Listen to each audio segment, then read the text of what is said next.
I remember as children, my parents would send my 3 siblings and I to a variety of different places of worship. Catholic one Sunday, Baptist the next. Sometimes we kind of understood, but other times not so much. Methodist, Episcopalian, others.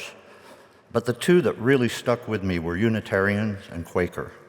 Unitarians seemed so free and open-minded, and Quakers were so strongly silent. Both were very anti-war. Most of this time exploring and researching different perspectives of faiths and religions was done all on our own.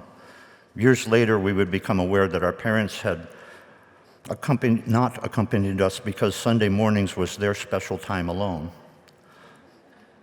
Later, junior high for me, we all as a family started attending a socially relevant American Baptist church in State College, Pennsylvania, wherein the minister, Robert B. Wallace, was nothing short of miraculous. He was adamantly, vocally against the Vietnam War and sponsored peace marches with our church youth group, always involved in the protests. There, amidst the turmoil and chaos of the psychedelic 60s, in a major college town where my father taught botany at Penn State, Bob Wallace became a calm, assuring voice and presence in our lives. I always recall the mantra he often shared, "Life is a gift." He also got into trouble with authorities for allegedly recommending channels for some parishioners to seek a safe abortion. During that debacle, the police illegally confiscated his confidential church records. That caused them to have to drop all charges. Some of us in the youth group were worried that while the police had these records, they might have gleaned our identities. Paranoid, they may have evidence now of our various proclivities for drugs, sex, and rock and roll. We were at once reminded of a youth retreat where most of us rebelliously had taken some LSD and gotten into some trouble. Even our female chaperone, the minister's wife, ended up dosed due to some unscrupulous students from our rival school giving her a laced drink.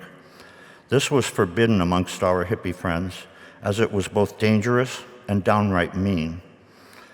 Through many meetings, one-on-one and with our parents, this minister deflected our fears and shored up our senses of selves.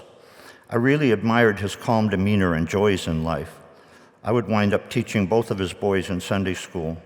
My best friend and I would paint a 24-foot-long banner saying, "Life is a gift," and took and hung it across the choir loft. Years later, in the early 80s, I would reunite with the Wallace family out west here in Redlands, California. I would live with them in the church rectory home, First Baptist of Redlands. Got a job with the church as a janitor and maintenance worker. I helped raise their 4 kids for a few years while studying theater arts at the University of Redlands. All these experiences have helped shape my eclectic understanding of religion and faithfulness. I believe in gods, plural, not a single God, but in all people's faiths and religions, unless they veer into fear and violence. All beliefs should be worthy of respect and consideration. That's why I love UU so much. Christian, Jew, Muslim, atheist, yes, even one's decision to not believe in God is sacrosanct here. I keep asking myself, just who is this God I believe in? And there is no easy answer, though hope being a thing with feathers comes to mind. I hope there is a God force in this world that's all about lightness of being. I know it's simplistic, but I think God is mostly happy and light in spite of all the world's ills. When I think of God, I think of the good that's in all of us. Children laughing with joy, the helpers, the lovers, the mystery of it all. But it's not a closed ring of thought. It grows and hopefully continues to grow.